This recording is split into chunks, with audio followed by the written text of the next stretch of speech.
નમસ્કાર વિદ્યાર્થી મિત્રો, ધોરણ 12 વાણિજ્ય વ્યવસ્થા અને સંચાલન, ચેપ્ટર 6 દોરવણી. વિદ્યાર્થી મિત્રો, આ ચેપ્ટરમાં આપણે વૈદિક માહિતી સંચાર એટલે કે ઔપચારિક માહિતી સંચાર વિશે અભ્યાસ કરી ગયા. આજે આપણે અવૈધિક એટલે કે અનૌપચારિક માહિતી સંચાર વિશે અભ્યાસ કરીએ. તમને ખ્યાલ જ છે વિદ્યાર્થી મિત્રો, અહીં બી વિભાગના 1 ગુણના પ્રશ્નો આ ચેપ્ટરમાં છે, તેમજ સી વિભાગના 2 ગુણમાં પૂછાતા પ્રશ્નો છે. તેના માટે આ ટોપિક મહત્વનો ગણાવી શકાય. અવૈધિક માહિતી સંચાર વિશે વાત કરીએ તો અહીં ટૂંકા પ્રશ્નો, એક તો અર્થ, અનૌપચારિક માહિતી સંચારનો અર્થ 1 ગુણ માટે હોઈ શકે. ત્યારબાદ એવો પણ પ્રશ્ન હોઈ શકે કે કયો માહિતી સંચાર એ માનવીય સંબંધો અને મિત્રતાના ઉપર આધારિત હોઈએ છે, તો આપણે એનો જવાબ પણ અહીંથી જ મળશે. આ પ્રકારનો માહિતી સંચાર છે વિદ્યાર્થી મિત્રો, એ પરિવર્તનશીલ વધારે છે, સરળ વધારે છે.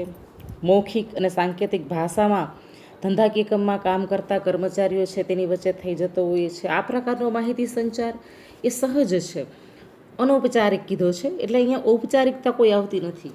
ખાસ કરીને ધંધાકીય એકમમાં કામ કરતા કર્મચારીઓ છે તેની વચ્ચે મિત્રતાના નાતે, માનવીય સંબંધોના નાતે જે માહિતીની આપલે થતી હોય, આ એવા પ્રકારનો માહિતી સંચાર છે. વિદ્યાર્થી મિત્રો, આ પ્રકારના માહિતી સંચાર ઉપર ઉપરી છે એની કોઈ દેખરેખ હોતી નથી, તેનો અંકુશ એની પણ જરૂર પડતી નથી. કાર્યના સ્થળે, કાર્યના સમય સિવાય પણ આ પ્રકારનો માહિતી સંચાર છે એ થતો હોય. ઘણી વખત એકમમાં કામ કરતા કર્મચારીઓ છે તેના ઉપરી દ્વારા મૌખિક કોઈ કામગીરીની સૂચના આપી દેવામાં આવતી હોય તો પણ આ પ્રકારનો માહિતી સંચાર એ અનૌપચારિક માહિતી સંચાર થઈ ગયો. અહીં કોઈ લેખન કાર્ય કે પત્ર દ્વારા વિધિસર રીતે કરવામાં આવતો હોતો નથી, એકદમ સરળ છે એવા પ્રકારનો માહિતી સંચાર છે. તો એના વિશે આપણે વિગતવાર સમજી લઈએ. અહીં જ અવૈધિક માહિતી સંચારનો અર્થ આપેલો છે, પેલી લીટીથી શરૂ થાય છે કે અવૈધિક માહિતી સંચાર એટલે જે માહિતી સંચારમાં ધંધાકીય એકમમાં કે વ્યવસ્થા તંત્રમાં કામ કરતા કર્મચારીઓ છે તેમની વચ્ચે માનવીય સંબંધો અને મિત્રતા ઉપર આધારિત હોય તેવો માહિતી સંચાર તે અવૈધિક માહિતી સંચાર કહેવામાં આવે.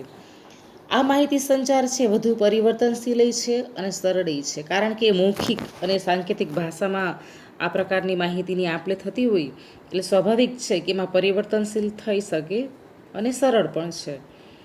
આ પ્રકારનો માહિતી સંચાર છે એમાં ઉપરી દ્વારા કોઈ અંકુશ, આદેશો કે હુકમો છે એ આપવામાં આવતા હોતા નથી. આ પ્રકારનો માહિતી સંચાર છે એ કર્મચારીઓ વચ્ચે મૌખિક વાતચીત દ્વારા કે સાંકેતિક ભાષામાં છે એ પણ સમજાવીને કરી શકાતો હોઈએ છે.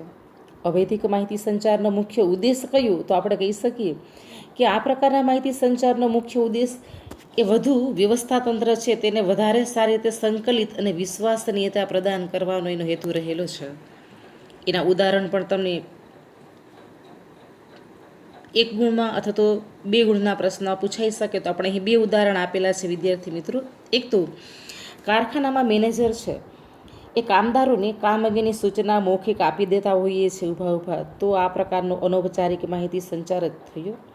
બીજો જે એક ઉદાહરણ છે કે કાઉન્ટર ઉપર સેલ્સમેન જે પોતે સેલ્સ પ્રેઝન્ટેશનનું કામ કરતો હોય તો ત્યાંથી સેલ્સ મેનેજર છે તે નીકળે અને કાઉન્ટર ઉપર કામ કરનાર સેલ્સમેનને છે તે સેલ્સ પ્રેઝન્ટેશનની માહિતી કે સૂચના આપી દેતા હોઈએ તો પણ આ પ્રકારનો માહિતી સંચાર તે અનૌપચારિક માહિતી સંચાર જ થયો. હજુ વધારે સમજવા માટે તેની લાક્ષણિકતાઓ છે તેને આપણે લઈ લઈએ. એક તો આ માહિતી સંચાર એ માનવીય સંબંધ ઉપર આધારિત છે. મિત્રતાના નાતે ધંધાકીય એકમમાં કે વ્યવસ્થા તંત્રમાં કામ કરતા કર્મચારીઓ ઉપર આ પ્રકારનો માહિતી સંચાર એની વચ્ચે થતો હોઈએ છે. આ પ્રકારના માહિતી સંચારમાં આદેશ કે અંકુશની જરૂરિયાત હોતી નથી. મોટાભાગે આ પ્રકારનો માહિતી સંચાર છે એ મૌખિક કે સાંકેતિક ભાષામાં પણ સમજાવી શકાય તેવું હોઈએ છે. માનવીય સંબંધો અને મિત્રતા ઉપર આધારિત છે. પરિવર્તનશીલ આ પ્રકારના માહિતી સંચારમાં વારંવાર પરિવર્તન થઈ શકે અને સરળ છે.